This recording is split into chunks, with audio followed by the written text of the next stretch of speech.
I'm the executive producer at Total Mayhem Games. We make the We Were Here games, which is a co-op puzzle adventure game series that you play with a friend. And our latest installment is We Were Here Expeditions: The Friendship. So up until now we have been making larger and larger and larger games, and now we're making a smaller bite-sized game just to get you and your friend into a new expedition.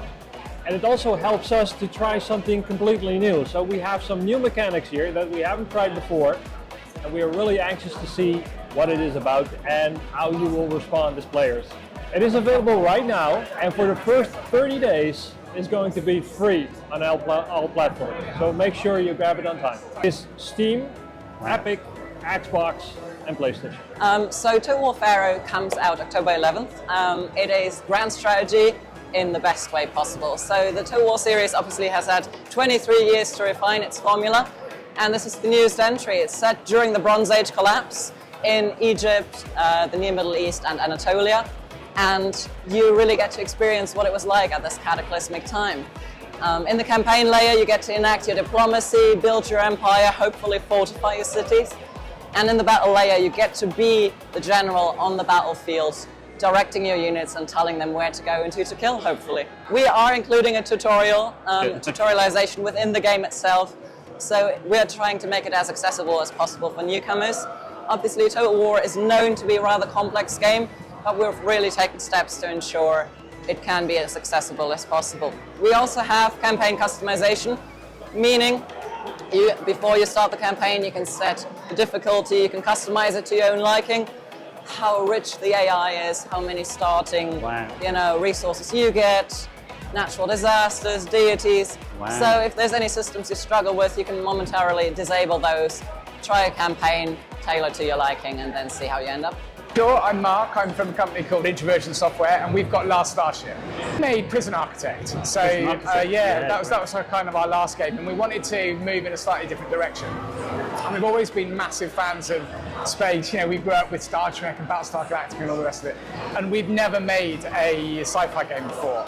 So this is our attempt at a sci-fi exploration, factory builder, all sorts of our best games and influences, we're pulling them together into Last Starship. It's out now, it's on Steam now in early access, and don't ask me when it's going to be ready, we don't know. We just keep turning the handle, we put new stuff in, we keep developing it. We'll get to a point in the future when we sort of say, okay, we're happy with that, that's version 1. Great. But you can play it now. I'm Eli, and I am the community officer at Secret Mode. Which means that I make content for all of our games, TikTok, social posts, just everything. Wow, okay. Today we have Lodonaut with us here. It is an ocean cleaning up game.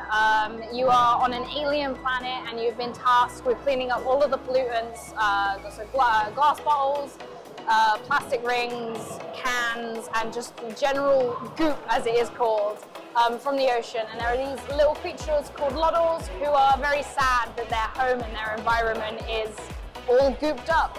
So you just gotta make them happy.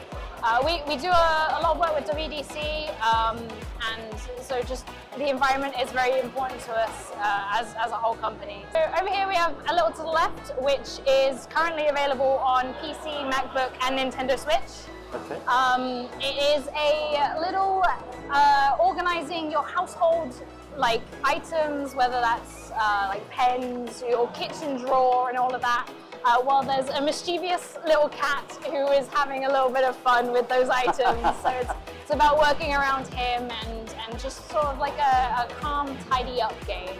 I'm Danny Hayes for Delve Interactive. I'm the main guy of Delve Interactive, and I'm here with Change, a home survival experience, which I've been working on for just over 8 years now. First thing you see on the screen is Click to Lose Everything, and it's a roguelike survival, time management, choose your own adventure game, where the game changes based on how you're playing it, and it's all about sort of surviving the streets, trying to get out the streets, and the main goal of the game is to raise empathy for the homeless without being too preachy. It's actually, most people call it a really engaging, fun game, but it's also kind of sad, which it has to be, but it's a unique experience that people really like. It's got one of the largest perk systems ever.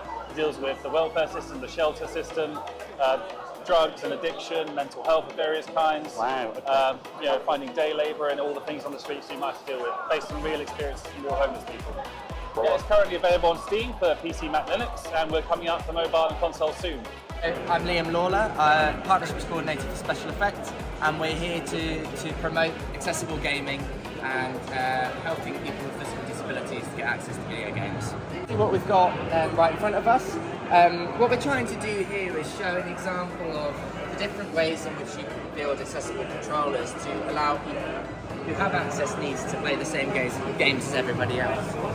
So we have a Hori Flex here, which is a switch adapter, and it basically allows you to create a completely bespoke gaming setup using different pieces of accessible technology. So what we've got here is some buttons from the Logitech accessible gaming kit and a joystick.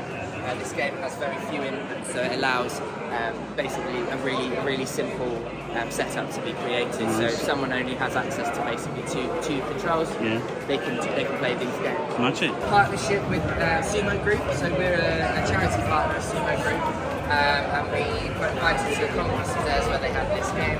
It's called Make Way, and for those of us who are of an earlier gaming generation, it's very similar to the sort of Micro Machines multiplayer racing game. Very difficult but lots of fun, and it's a 4-player, and it has again very few inputs needed to play the game. So we're using the Xbox adaptive controller, and we've created some identical setups that people can play, because in a competitive environment, if you've got different setups, people will always complain that their joystick isn't the right one. So yeah, that's what we've got on display today. So that concludes an epic day at WASD. I've had a great time, met some amazing people. Thank you so much, and maybe see you next year. Take care.